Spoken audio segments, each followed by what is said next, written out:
Bonjour à tous et bienvenue dans une toute nouvelle vidéo. Je suis très contente de vous retrouver aujourd'hui, donc à la fois en podcast sur toutes vos plateformes d'écoute et ici sur YouTube. Je suis très contente de vous retrouver pour cet épisode.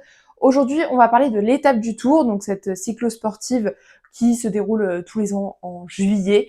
Donc on va se retrouver pour parler de l'étape du Tour 2026. Là, l'idée, c'est vraiment de parler nutrition. J'espère que vos entraînements se passent bien. Et surtout, j'espère qu'à l'heure où sort cet épisode, vous avez commencé à vous pencher sur votre nutrition. Et si c'est pas le cas, eh bien, je suis là pour ça et on va pouvoir s'y mettre ensemble et rester bien jusqu'à la fin de l'épisode puisque j'ai quelque chose à vous présenter, à vous proposer pour que vous soyez taqués sur la nutrition pour l'étape du Tour 2026, on y va, c'est parti. Alors l'étape du Tour, déjà c'est une cyclo-sportive, donc plus de 170 km, on a un enchaînement de cols, on est en altitude, souvent il fait chaud. Bref, on a beaucoup de conditions qui viennent s'ajouter à l'épreuve sportive qui est déjà l'épreuve en elle-même. C'est pas juste des kilomètres, on a beaucoup de D+, voilà, la chaleur qui vient rentrer en ligne de compte. Donc c'est hyper important d'avoir une nutrition tout court, mais surtout d'avoir une nutrition adaptée. Parce que quand il fait chaud, on va pas s'alimenter de la même manière. Quand on est en altitude, le timing alimentaire sera pas le même. Enfin, quand on a des montées, des cols et des descentes, le timing alimentaire sera pas le même. Et c'est important de prendre tous ces paramètres en compte pour construire votre stratégie nutritionnelle. Comme sur beaucoup de courses, il faudra que la stratégie nutritionnelle soit testée en amont et préparée à l'entraînement. Donc, c'est exactement l'objet de cet épisode aujourd'hui, c'est de voir un petit peu comment je m'hydrate, comment je m'alimente et un peu les erreurs fréquentes qu'on peut retrouver sur ce type d'épreuve. Pour parler un petit peu d'abord de l'hydratation, donc effectivement c'est hyper important de s'hydrater via de la boisson d'effort, via des électrolytes, via de l'eau claire, ça c'est vous qui voyez. Sur les athlètes que j'accompagne, bien évidemment, on en discute ensemble en consultation de qu'est-ce qui est le plus adapté en fonction de telle ou telle personne, parce que comme beaucoup de fois en nutrition, il n'y a pas de solution unique, il y a la solution qui vous convient à vous. Donc j'ai 2 athlètes pour qui on n'a pas du tout de boisson d'effort, on a que des électrolytes. Et sinon les autres athlètes que j'accompagne ont de la boisson d'effort. Voilà, ça c'est à titre d'exemple. Mais en tout cas, voilà, tout est possible de ce point de vue-là. D'un point de vue volume, là c'est pareil, on n'a pas de solution unique, plusieurs choses existent. On a cette règle du 500 ml par heure qui existe, elle ne convient pas à tout le monde. Si elle vous convient, eh bien tant mieux. Sinon, il vous faut connaître votre apport spécifique. Quelle est la quantité d'hydratation dont vous avez besoin par heure d'effort? Il y en a qui vont transpirer beaucoup, d'autres moins. Il y en a qui vont perdre beaucoup d'eau, d'autres beaucoup moins. Voilà, ça dépend vraiment de chacun. J'aime bien donner comme recommandation de ne pas descendre en dessous de 250 ml par heure. Et c'est vraiment un grand minimum, mais ça permet quand même de pallier à toute déshydratation. Et ça permet aussi d'éviter le « Ah j'ai fait 40 minutes de descente et du coup j'ai oublié de boire, donc il y a eu 1 heure où j'ai pas bu ». Ça, il faut vraiment pas que ça arrive. L'idée, c'est d'avoir une hydratation qui soit continue, la plus régulière possible et par heure d'effort, quelque chose qui se répète. Donc, au niveau de l'hydratation, c'est hyper important de prévoir ce que vous allez boire et surtout sur l'étape du Tour, donc je l'ai pas dit, mais on a 7 points de ravitaillement, dont 2 qui sont exclusivement dédiés au ravitaillement liquide, donc uniquement de la boisson et de l'eau. Donc, vous pourrez 7 fois remplir vos bidons. Donc, pensez, quand vous construisez votre stratégie, tel moment, j'ai besoin de mes 2 bidons, je vais arriver à tel point de ravitaillement, ils seront vides, je vais les re-remplir, etc. Évidemment, si vous voulez pas le faire seul, vous pouvez vous faire accompagner sur cette partie de création de stratégie nutritionnelle.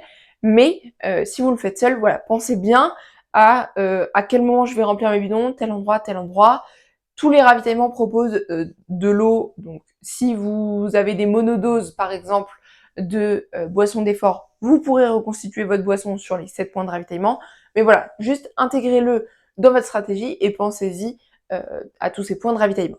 Ça permet quand même de prévenir de la déshydratation, ce qui est quand même un point assez essentiel, on va pas se mentir. On passe ensuite à la partie alimentation, qui est quand même bien importante, parce que vous n'allez pas partir sur 2h30 d'effort, ou alors Pogacar a du mal à se faire, mais vous allez quand même partir sur un certain nombre d'heures, 5, 6, 7, 8, ça va dépendre Même 5 heures, c'est un peu juste. Aussi, 5, 6, 7, 8. Vous allez partir voilà, sur un nombre d'heures d'efforts conséquent. Donc, la nutrition sera quasi indispensable. Sur des volumes d'heures comme ça, c'est quasi impossible de faire exclusivement la boisson d'effort. La nutrition sera quasi indispensable. Donc, pensez effectivement à votre stratégie nutritionnelle. Qu'est-ce qu'on mange? Ça va dépendre de votre tolérance digestive. C'est bien de connaître son grammage de glucides par heure d'effort.